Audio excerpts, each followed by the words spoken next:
लिखें 140 की speed 3 minute की। आज हमारे देश में कोई कानून ऐसा नहीं है जो इस चीज़ पर प्रतिबंध लगा सकता हो। आज 3 बड़े देश हैं जहां से हमारे देश में पैसा आता है। कुछ पैसा अमेरिका से आता है, कुछ चीन से आता है और कुछ पाकिस्तान से आता है और छुटपुट अन्य देशों से।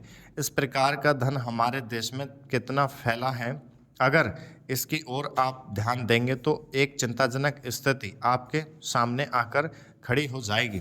अगर इसी तरह से चलता रहा तो हो सकता है कि एक दिन हमारे देश की सुरक्षा, प्रजातंत्र की सुरक्षा खतरे में पड़ जाएगी। विदेशी सेना हमारे देश पर आक्रमण ना कर सके, इस बात की चिंता तो हमारी सरकार करती है, लेकिन विदेशी धन की कोई चिंता यह सरकार नहीं कर रही है। आज चाहे राजनीतिक क्षेत्र हो, सामाजिक क्षेत्र हो, शिक्षा का क्षेत्र हो, चारों तरफ विदेशी धन के जरिए बाहर के लोग हमारा गला घोंटने के लिए तैयार बैठे हैं। आप बड़े बड़े शहरों में जाएं तो पता चलेगा। अध्यक्ष महोदय, पैसा देकर लोगों को जासूस बनाया जा रहा है। सीमा क्षेत्र में जाएं या पिछड़े क्षेत्रों में जाएं, चारों तरफ विदेशी पैसे के बल पर हमारे देश के साथ खिलवाड़ हो रहा है। इतना ही नहीं, विश्वविद्यालयों में जाएं तो वहाँ भी यही खेल खेला जा रहा है। गिरजाघरों में, मंदिरों में, मस्जिदों में विदेशी पैसे के बल पर अपना प्रभाव जमाने की कोशिश हो रही है। यह समस्या किसी एक पार्टी की नहीं है, यह समस्या राष्ट्र की है। आज सदन में वित्त मंत्रालय की मांगों पर बहस हो रही है। सरकार के हर विभाग का वित्त मंत्रालय से संबंध होता है।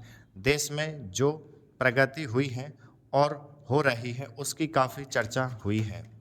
जो प्रगति हुई है वह चारों ओर दिखाई पड़ रही है। कम से कम रेल विभाग में तो काफ़ी प्रगति दिखाई पड़ रही है। रेलों में अब भीड़ कम होती है, बिजली का भी काफ़ी विकास हुआ है, लेकिन देहातों की तरफ हमारा जो दृष्टिकोण है उसको देखकर कुछ कष्ट होता है। अभी जो जनगणना हुई है उसको देखने से मालूम होता है कि शहरों की जनसंख्या अधिक बड़ी है।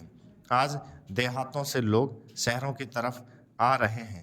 हमारे राष्ट्रपिता ने कहा था कि लोग देहातों में बसें, देहातों के जीवन को पवित्र करें, लेकिन स्वराज्य के 55 वर्ष बीत जाने के बाद भी देहातों की तरफ ना जाकर शहरों की तरफ लोग आते जा रहे हैं।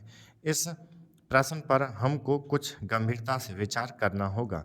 अगर देहातों में लोगों को सुख सुविधाएं मिलती जो आज शहरों में प्राप्त हैं, तो लोग देहातों से शहरों की तरफ ना दौड़ते बल्कि शहरों से स्टॉप